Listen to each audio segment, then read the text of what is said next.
have a full-time jobs, but if those jobs are not as fulfilling, a lot of us have that craving, that yearning for a side gig, a passion project, if you will. So I meet so many women in marketing who have that. And so I thought it would be incredibly important and useful for us to have a presentation from a brand specialist to talk about personal branding.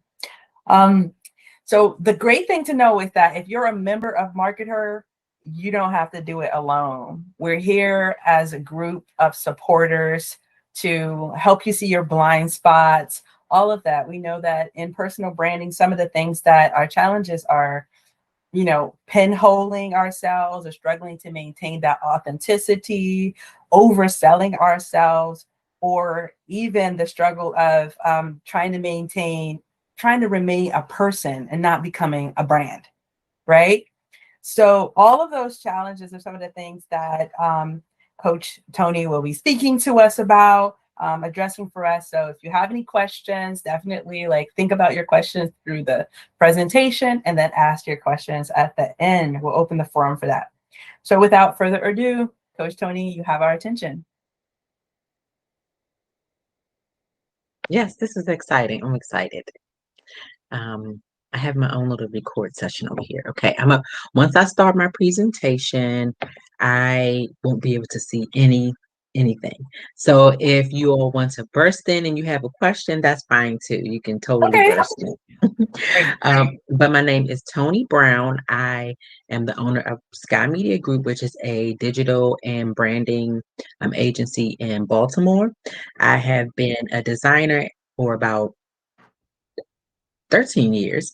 And about 6 years ago, I decided to really niche down to brand strategy and messaging. So while I still design, of course, as a part of what I do, brand strategy is at the core of everything that I do.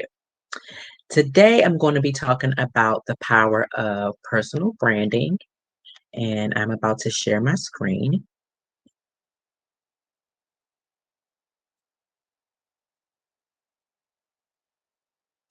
All right.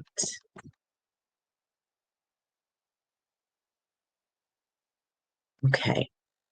So can you all see my screen? Yes, we see your screen. Okay. Okay. So the power of personal branding. So I've mentioned a little bit about myself in the beginning. I do consider myself a tough love brand coach in that when I work with women, I support them, but also give them gentle nudges in the direction that they want to go in. I'm not necessarily a coach that um, holds holds back anything because I really care about the clients and the women that I work with. Most of the time, my clients are corporate women who want to make an impact inside and outside of their workplace. So far as with VPs, managers, directors, they want to transform who they are and turn it into a commodity, an asset, if you will.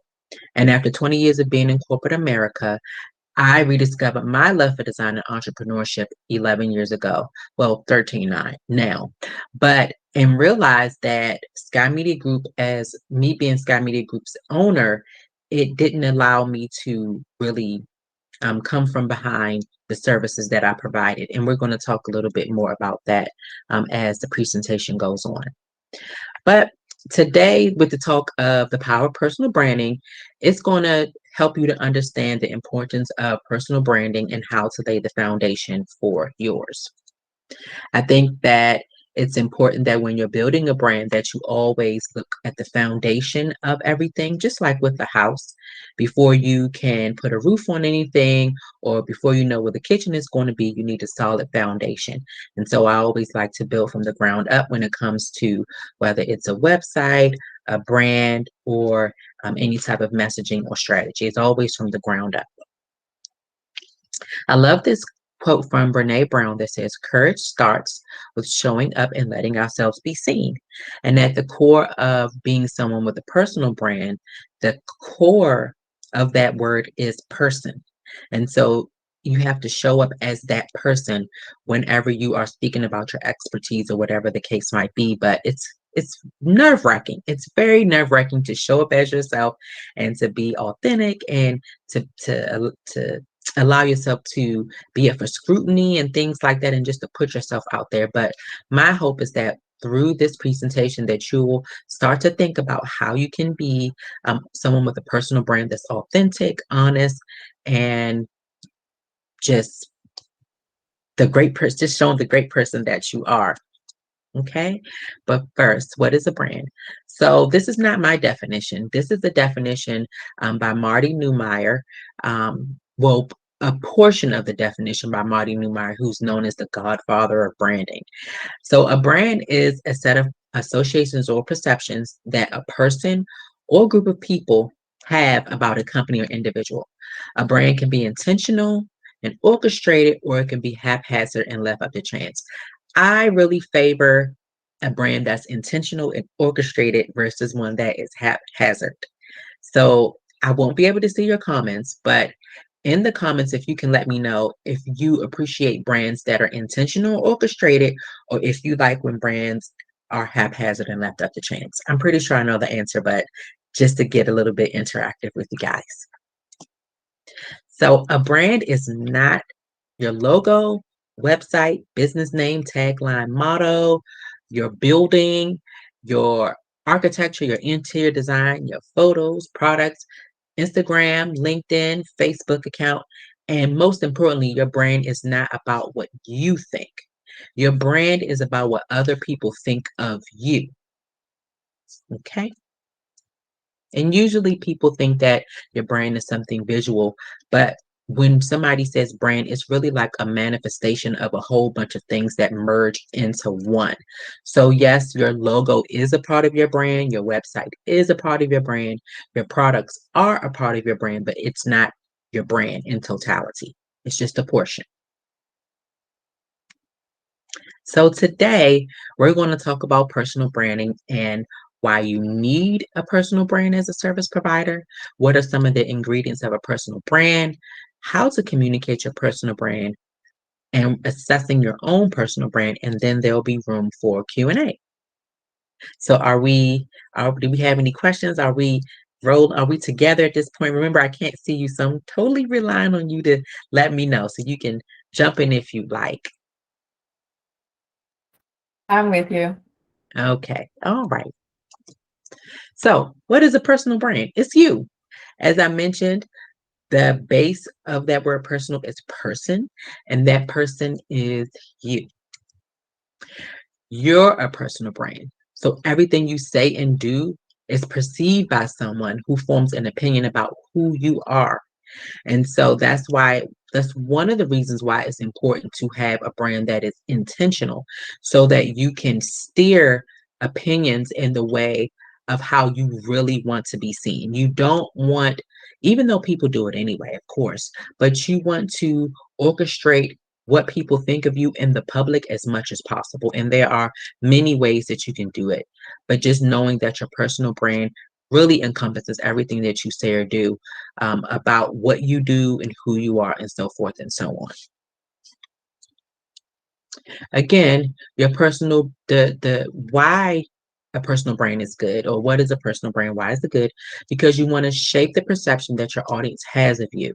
So it's important that when you are promoting who you are, when you want to come from behind your expertise, when you want to be known for something, it's important that you intentionally package what you're good at, your expertise, so that you can position yourself as an authority.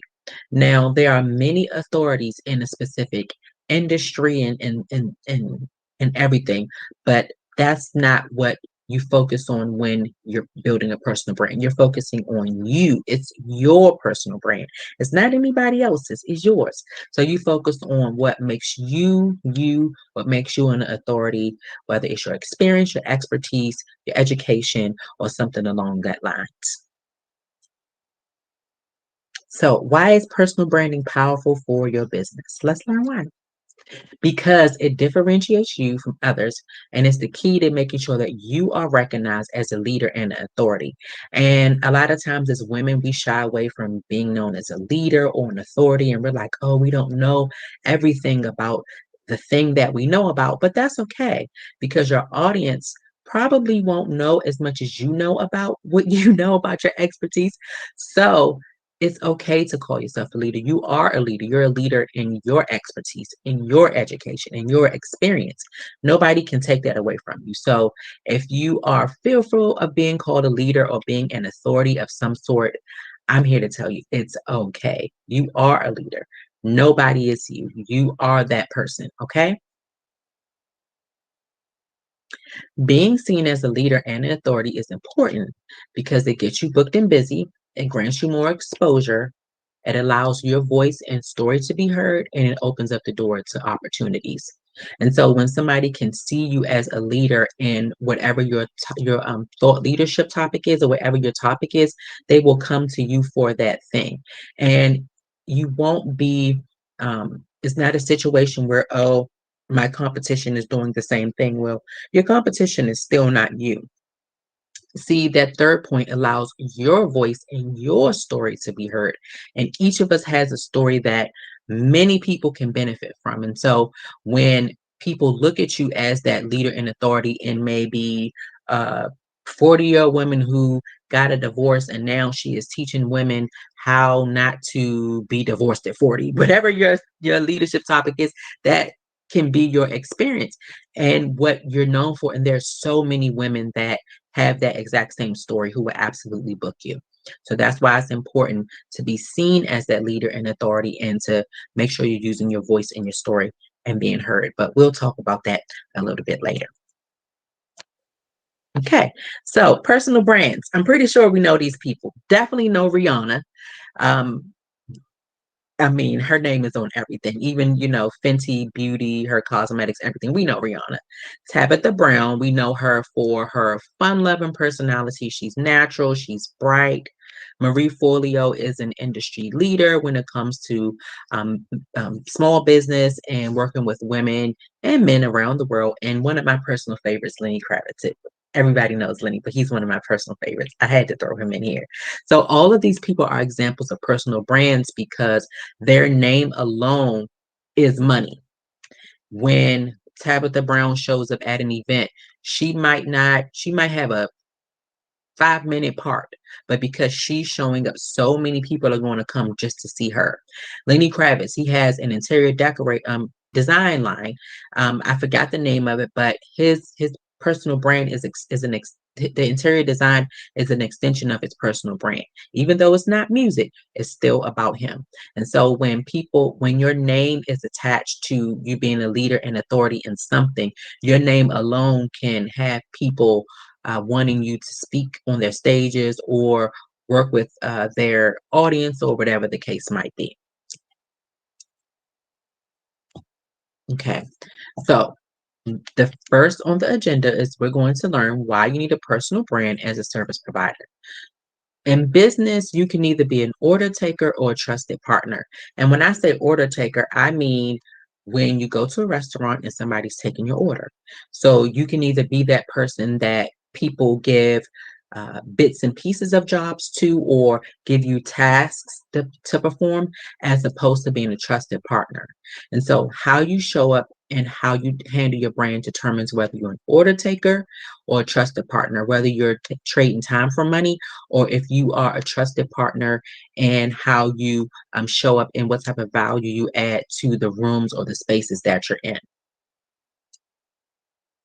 So there are it's a lot of differences, but there are 3 differences in being an order taker versus a trusted partner. First, an order taker trades time for money. So that's the person that gets paid by the hour. Even if they have 15 years of experience, they say, oh, an hour worth of time with me is $50. Well, that's an order taker. You're trading time for money. Whereas when you're a trusted partner, you're getting paid based on your value and results. So it doesn't matter if it only takes you 30 minutes to do what would take somebody 2 hours to do. That 30 minutes, the fact that you're an expert is the reason why it only takes you 30 minutes. You shouldn't be penalized because you're quicker due to your experience versus somebody who does not have as much experience, who takes longer to do. So when you look at yourself as a trusted partner, you can charge more by the hour.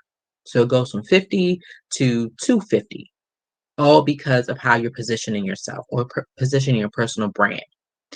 Secondly, an order taker obeys without difference of opinion.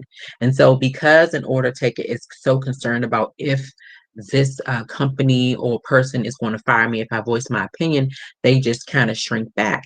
Whereas a trusted partner innovates and creates the best solution.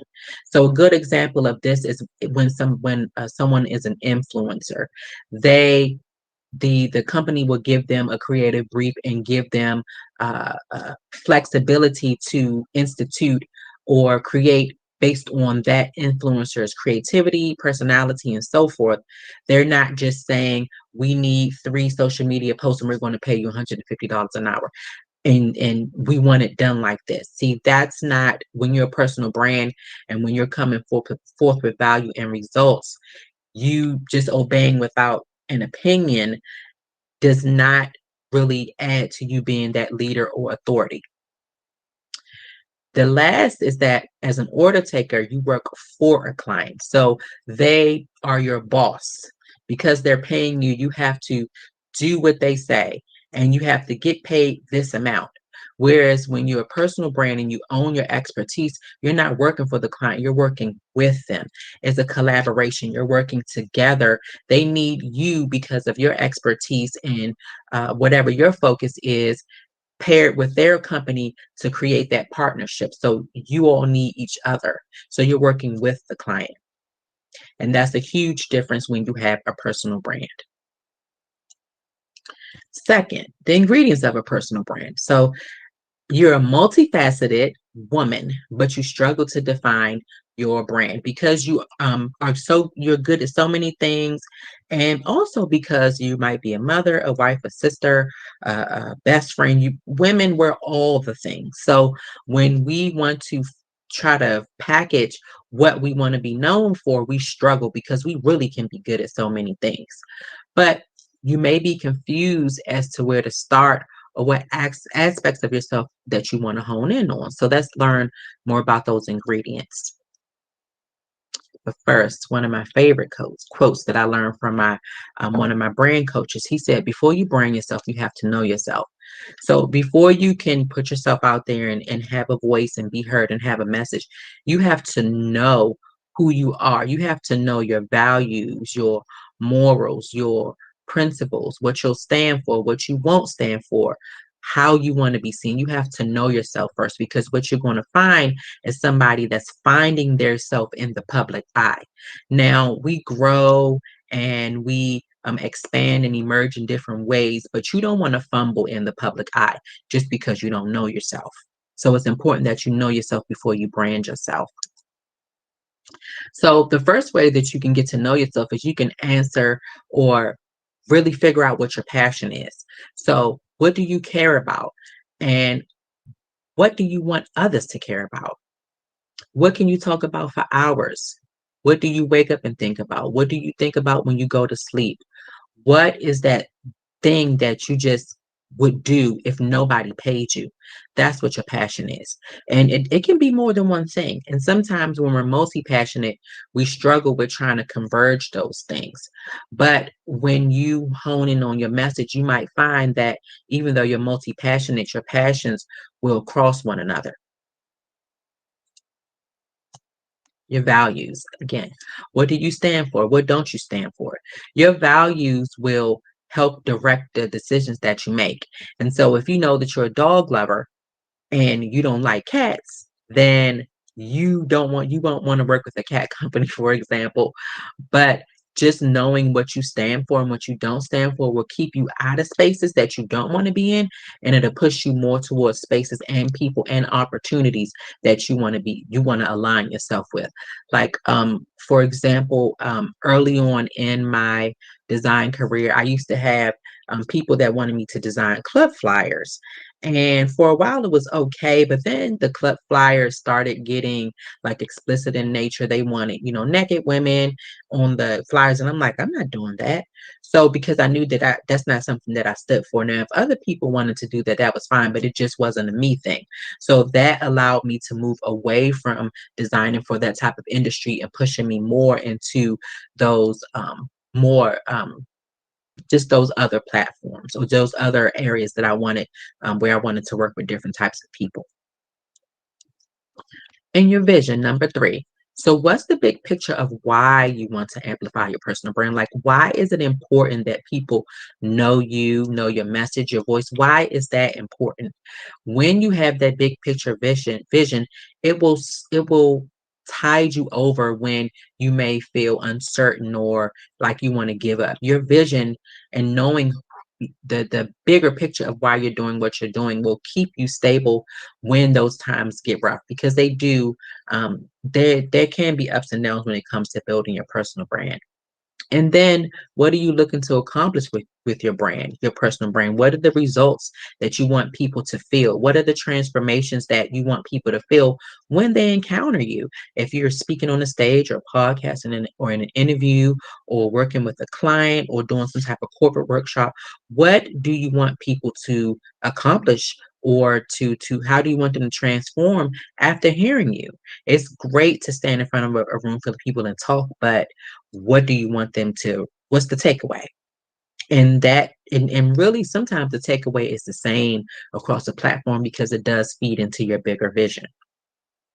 Okay. Personality. So being a multifaceted woman, some, some days I'm happy, I'm sad, I don't feel like it, I'm tired. Just different personalities. I can be sweet, I can be sour. I mean, this is just the truth. And with women, it's the same. We're faceted. So we have to decide what side of our personality do we want to hone in on. What do we want our public facing persona to be? Having a personal brand, sometimes we think, oh, we have to tell everybody everything about ourselves. We have to tell them all our secrets. Well, no, you don't. And you can still feel close to people, your audience can still feel close to you without you revealing any personal details, just with your personality. Are you down to earth, friendly, serious? Um, you know, um, do you have like, what's the word? Do you have like a Lux type of vibe? And all of that pairs with your unique sales advantages. So what makes you different and special from anybody else? What combination of your personality can works best with your expertise? And then how can you combine your expertise and your personality to still be authentic, but develop a persona for yourself that your audience feels, that your audience can connect with? For example, when I'm designing for my clients, I want to know who their audience is because I'm really designing for their audience. I'm designing for them, but I'm designing for their audience because it's the audience that's going to hire and connect with my client. My client is not going to buy from themselves. So I like to design for the audience. Okay, your message. So what's your overarching message? Your message is not everything that you say about your business. It's not, everything that you say about your expertise. It is a well crafted and curated uh, message, short form and long form, about who you are, why you're here, how your experience qualifies you to work with a particular audience. And then in your messaging, you want people to know about you, your experience, your why, your skills. All of these are answering specific branding and marketing questions. It's not telling everything about yourself or everything about your expertise. And then your audience. Who do you want to serve? Who are you talking to? And how will they be impacted by your personal brand? It's very important that we understand who our audience is, because a lot of times our audience have similar problems and challenges the way that we do. That's a big reason why some of us go into business, is because we couldn't find something in the market, and instead of giving up, we just created it ourselves and realized that there are other people who need the same thing. So it's the same thing with your personal brand. There are other people who can benefit from your message, your story, your values, your mission, and you create an avatar around that person. And everything that you do, every picture, content, social media post, your website, your copy is talking directly to that person. And then monetization methods. How will you monetize your personal brand? You have to decide if you're going to be a speaker, if you're going to do consulting, if you are going to be some type of influencer, if you're going to work with corporations with your expertise, if you're going to write a book, if you're going to create digital products, if you're going to create a course, all of these things add to your monetization methods. And you don't have to do all of them. Some of them you might not even want to touch. For example, with me, I don't want to touch being a course creator or writing a book. I am okay with not doing those things, but that might be something that you want to do. So with your personal brand, you want to make sure that you understand where your money is coming from as well. Okay. So before we go on to the next section, does anybody have any questions? I know Natalie has a question session for the end, but I wanted to make sure that we're all on the same page and that um, um, nobody had a question before we move forward.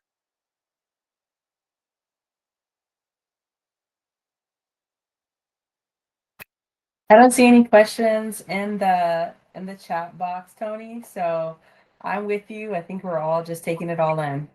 Okay, thank you. All right. So this quote, so if you're talking to everyone, you're talking to no one.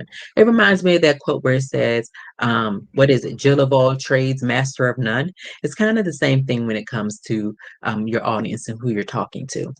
And so that brings us to the third, how to communicate your personal brand.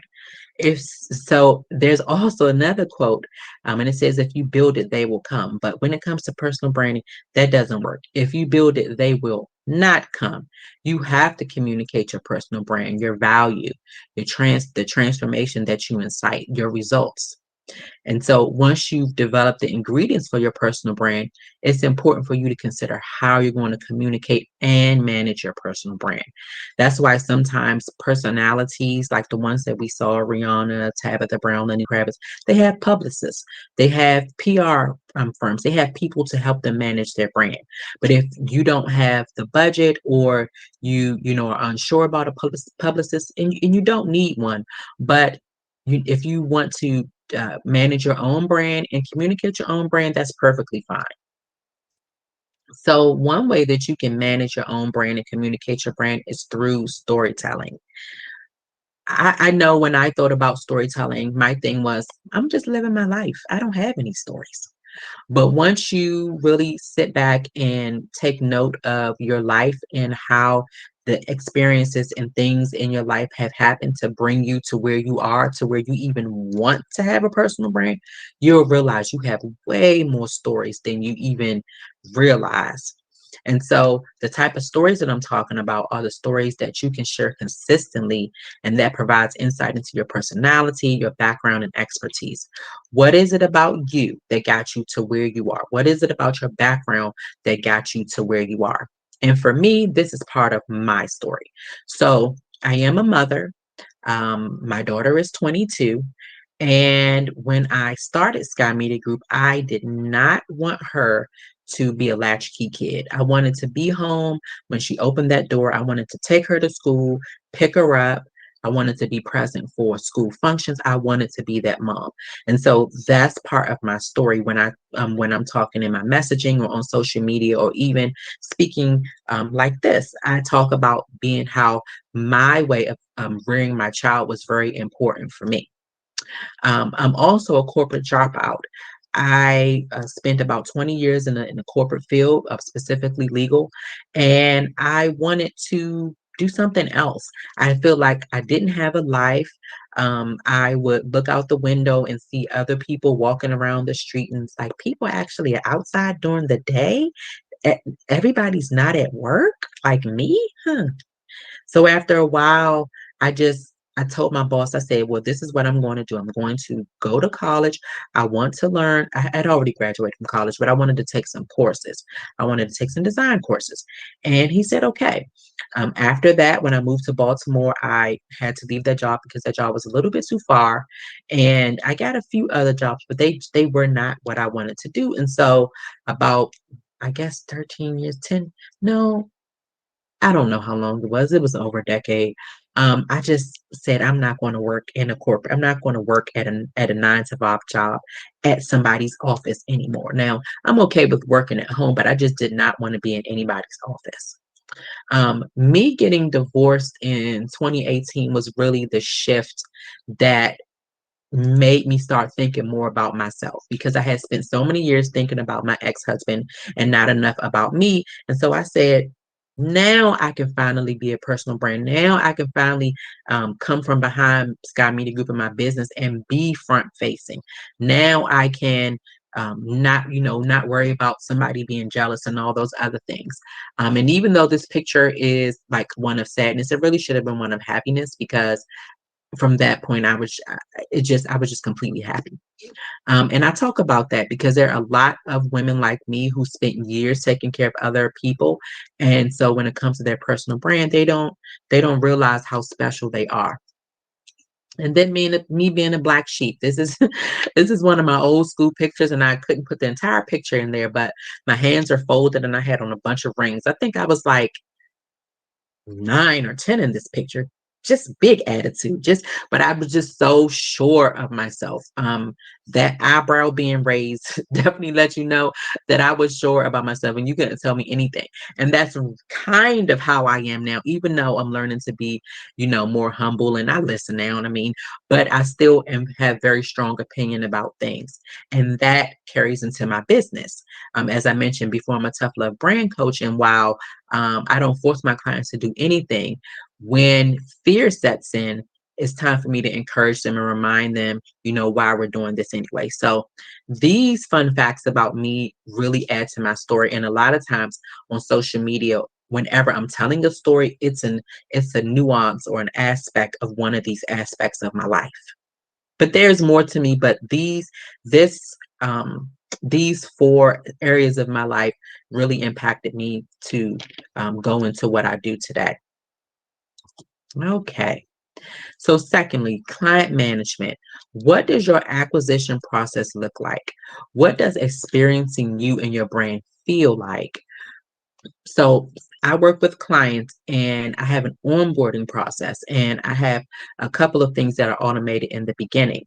Your acquisition and process might be your assistant answering your phone and scheduling your meetings, or you doing it yourself, or whatever the case might be. But having a way to manage clients and opportunities definitely shows how polished you are. If you have a newsletter sign up or anything where you can send out automated information or whatever the case might be, it really shows how polished you are. It means that you have a process and you're not just off the cuff with every time somebody has a request for you. Somebody requests you to speak and you have this process or that process.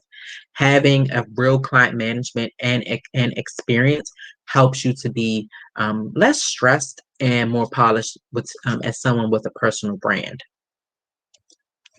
Okay, and now tone and mood. So how does your voice when you speak? I mean, how does your voice sound when you speak?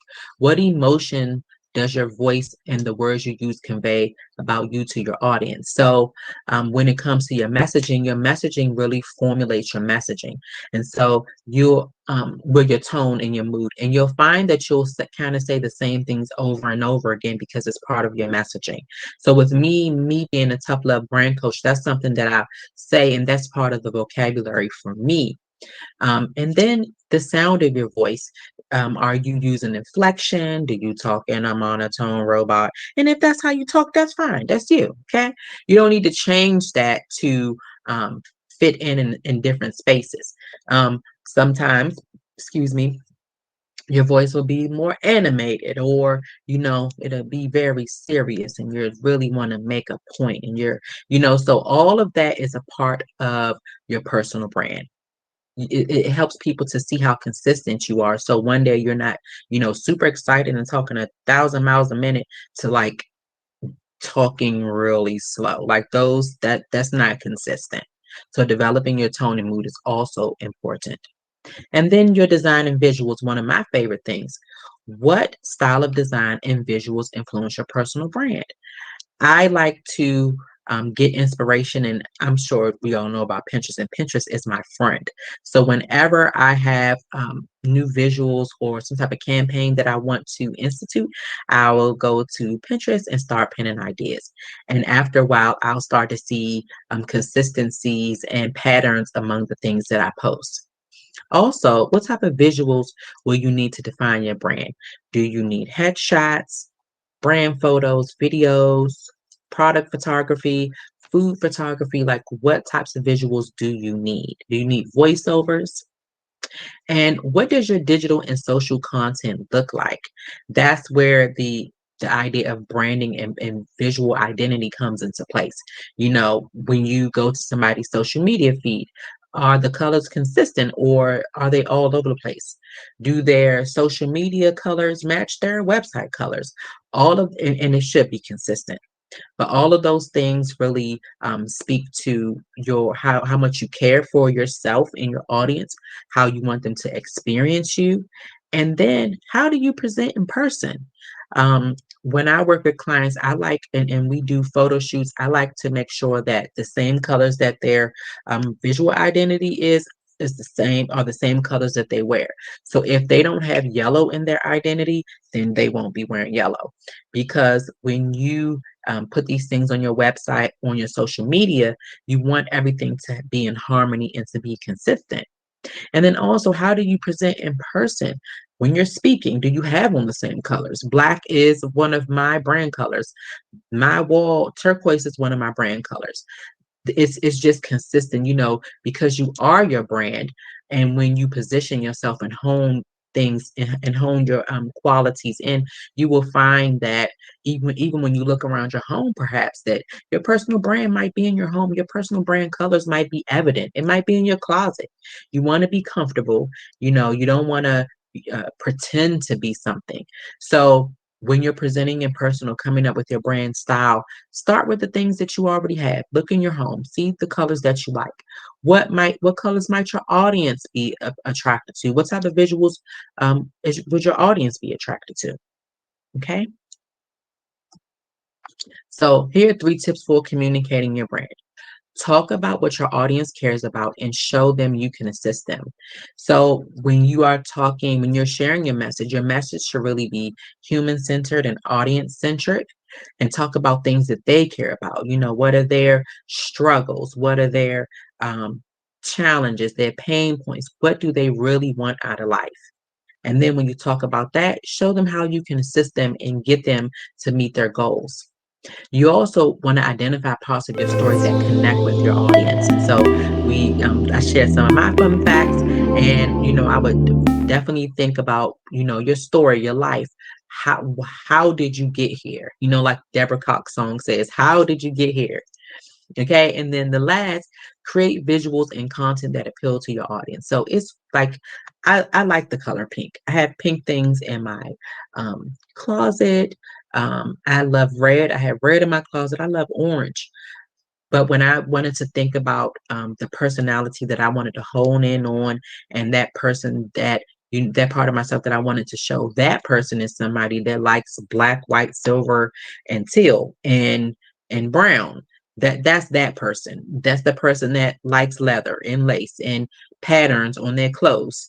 That's not the person that wears pink, orange, and red, even though I have that. So and because that's just how I play with color, that has worked well when it comes to my clients, because they know that I can design bold graphics and designs. So just make sure that you create visuals and content that not only you got to like it, but your audience has to like it even more. Okay. Now, how do you assess your personal brand? So you want to audit and evaluate your current brand and see if there are areas in your current brand that needs improvement or that you want to double down on. And it's important that when you make moves, they're strategic. And I say that because a lot of times women, we say, oh, we want to rebrand. And rebranding to them means getting a new logo. Well, we already discussed, and I'm sure you all might know that a rebrand doesn't just involve a new logo. You rebrand because there's something significant that has happened in your business or in your life, and you're kind of either doing an entire pivot or you're pivoting some, and what you currently have up doesn't reflect not only where you are now, but where you want to be. So, how do you know if your brand is on point? Well, you can ask me. So I have this personal brand checklist that I can send to whomever.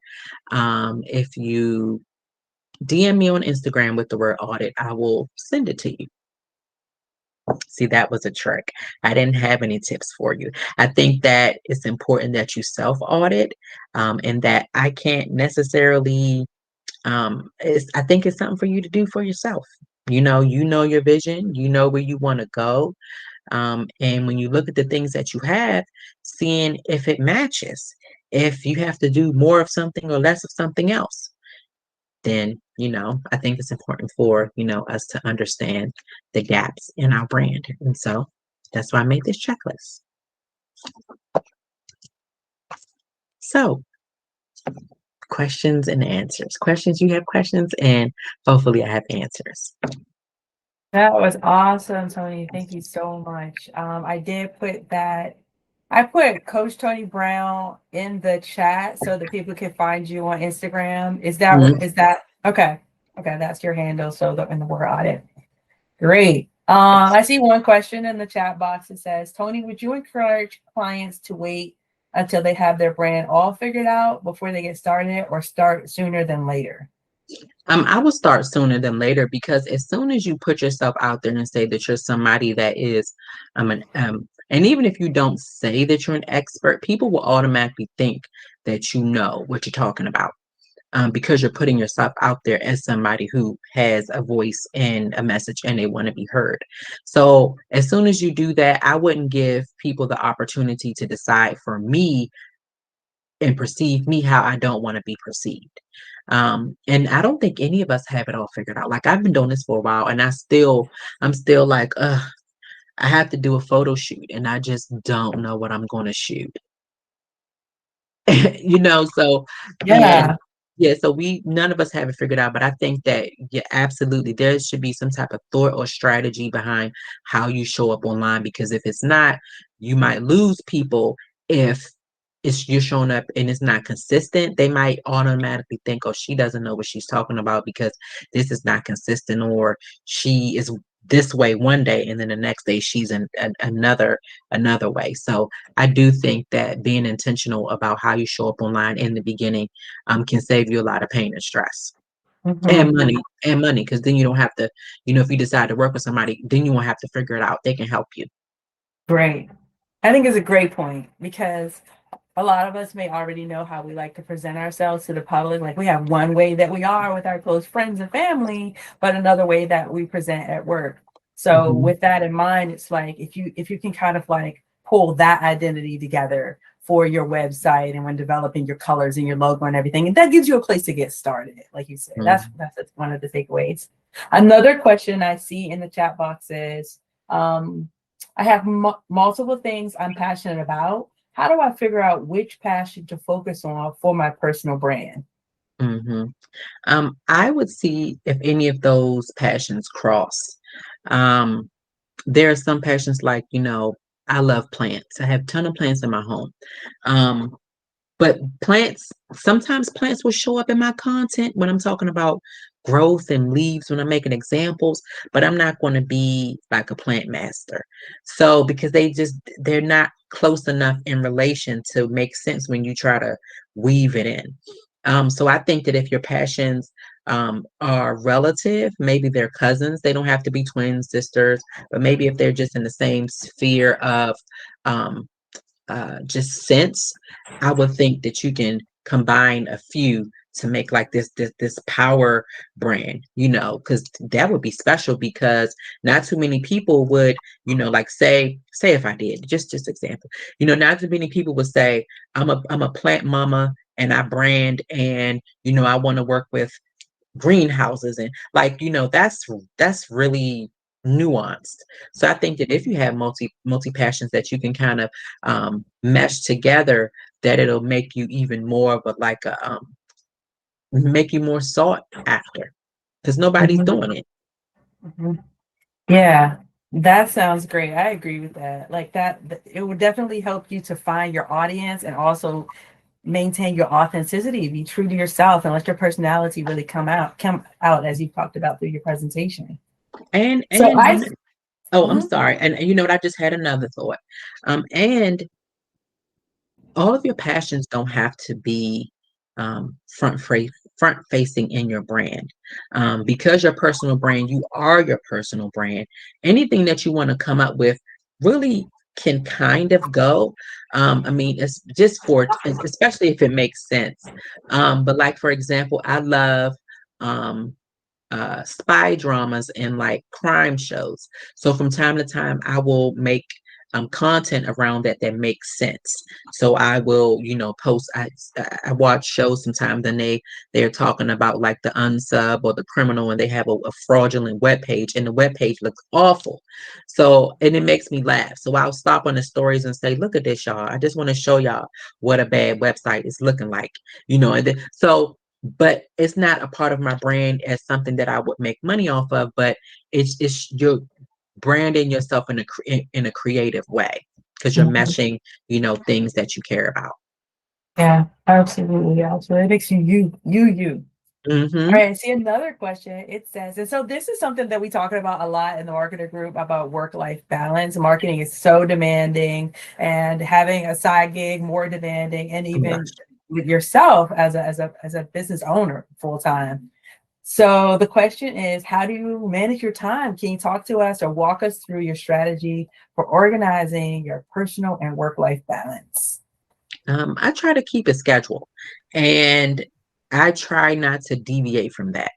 And I have alternatives. So the three most important things in my life is my spirituality, it is my work, and it is self-care.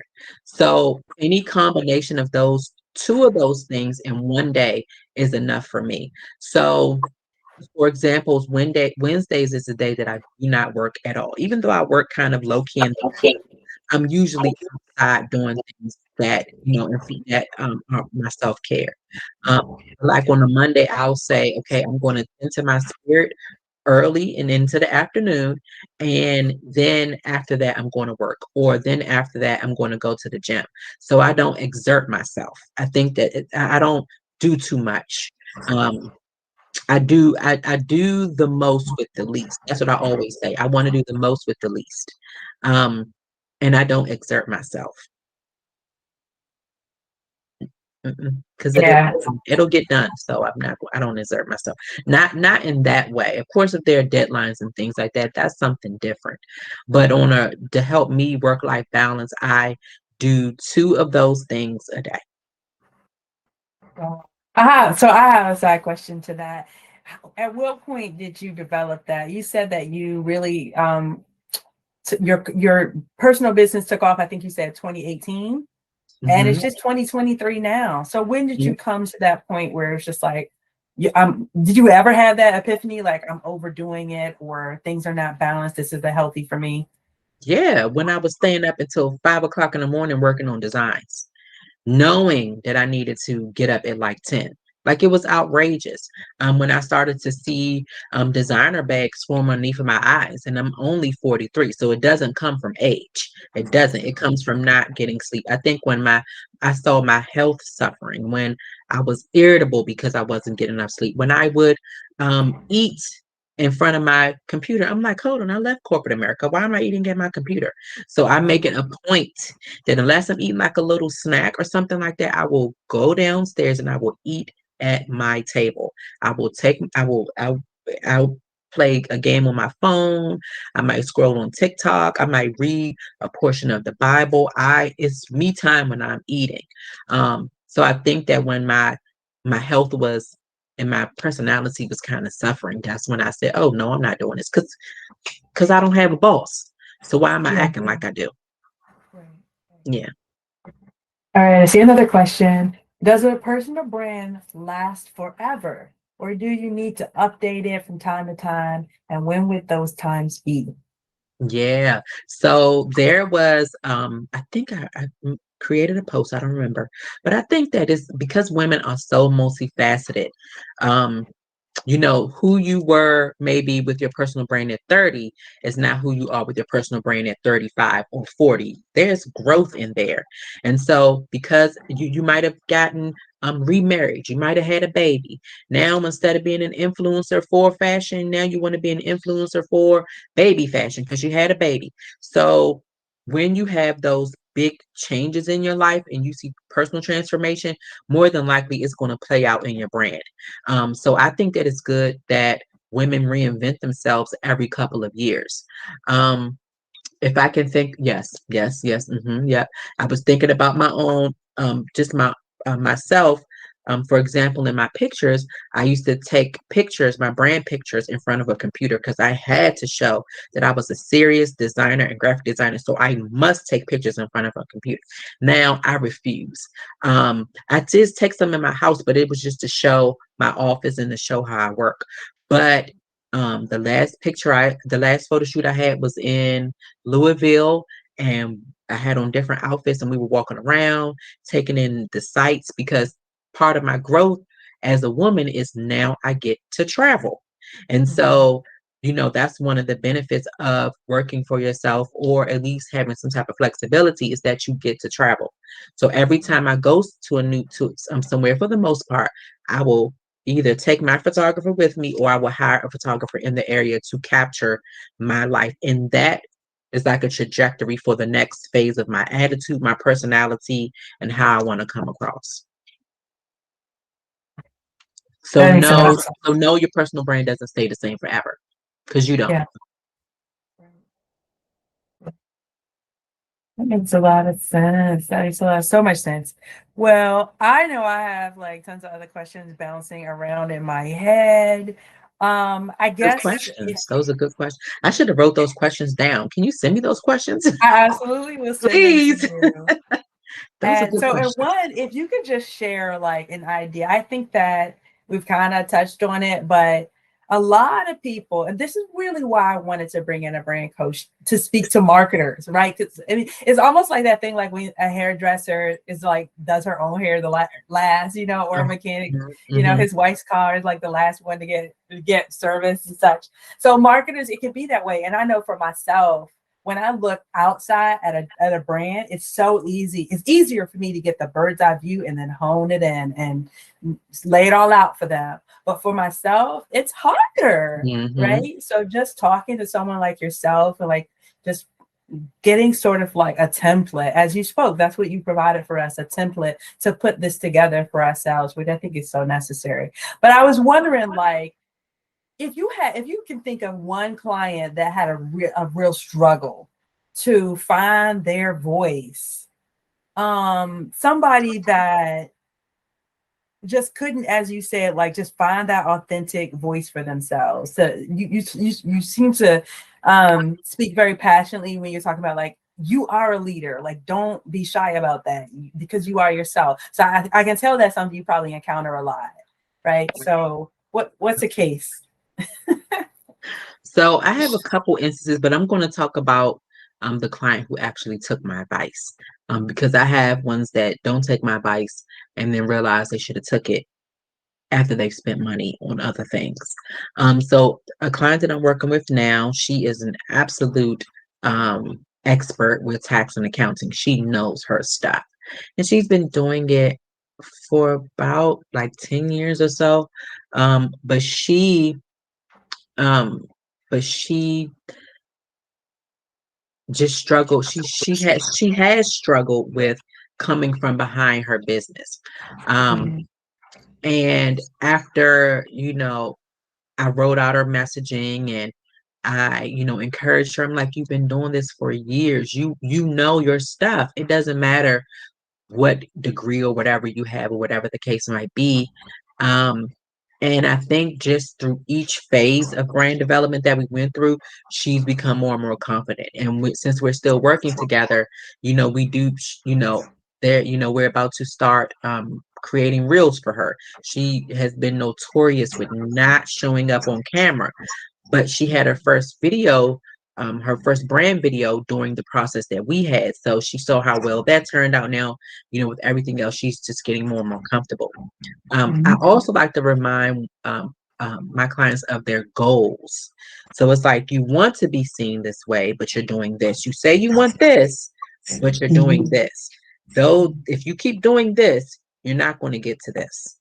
Now, if you want to stay like this, you can stay like this, but you're not going to get to where you are. So I always try to keep the goals and the audience in the front. You said you're doing this because of these people, but then you're not showing up this way. So is it really about them or is it about you? So just having those, that's what I mean when I say tough love. It's having those Yeah. conversations. I'm not telling Yeah. you, I'm not, putting down the iron fist. I'm just helping you to appreciate different things about what we discussed. Yeah. I love it. I love it. Tough love is necessary. Otherwise, you tiptoe around everything and don't say what really needs to be said. You won't get anything done. Absolutely. So, Toni, this has been fantastic. I got a lot out of it. I see that there are a lot of thank yous, appreciation going up in the chat box as well. So, thank you so much. And You're welcome. we'd love to have you again another time for a refresher. And Okay. we will make this a video available on demand at some point in the coming future, so other people can get a chance to take it in as well. And we'll make sure that your contact information is there. And anybody else, if you're not yet a member of the Lean In Marketing or Lean In Marketing Market Her Circle, we encourage you to join so that you can keep coming to events like this and getting the feedback and thinking about and talking about how you can implement these things into your life, your career, and get that support and social support. And we'll be Mhm. supporting you as well, Toni. We Oh, love what you're thanks. I doing. appreciate We'll be that. liking and commenting on your social as well. So you're a Thank part you. of the Market Her family now. Oh, great. That's awesome. That's what I didn't have when I started my business. I thought I was the only person doing what I'm doing. And so yeah, that's cool. Awesome, awesome. Well, Okay. thanks everyone for coming out, and we'll Yeah, see you next thank you time. guys.